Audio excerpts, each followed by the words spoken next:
गली से जब गुजरत रचिया तो कपन हटा के मुँह देखियोगे जा। गली से जब गुजरत रचिया तो कपन हटा के मुँह देखियोगे। ले जो दिलावा हमरा निकाल के सैया घरे जाके रखियोगे। गली से जब गुजरत रतिया तो कफन हटा के मुँह देखियोगे। गली से जब गुजरत रतिया तो कफन हटाई मुँह देखियोगे।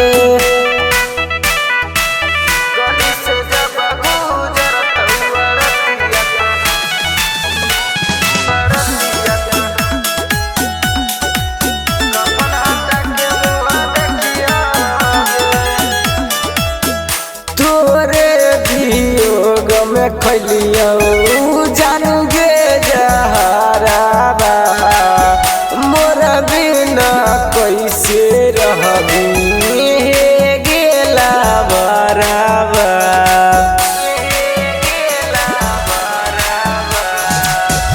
तोरे वियोग में खलियो हम गे जहराबा मोर बिना कैसे रहबी सुना गेला बराबा।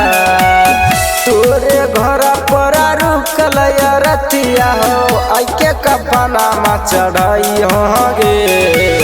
गली से जब गुजरत रतिया तो कफन हटाई मुँह देखियोगे।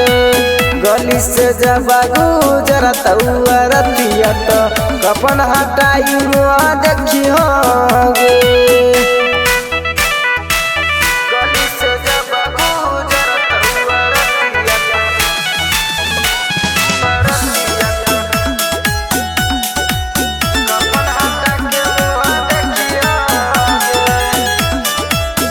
देखिले गे मुहवा एक बेर जाई जरबो समसनावागे। राजा के छोड़ी जाई राहुल के बाबा नवागे। देखिले गे मुहवा एक बेर जाई जरबो समसनावागे। राजा के छोड़ी जाई राहुल के बाबा नवागे। दौलत के दिला पर मारी के माचिस मोहब्बा में अगिया लगई होगे। गली से जब गुजरत रतिया तो कफन हटाई मुँह देखियोगे।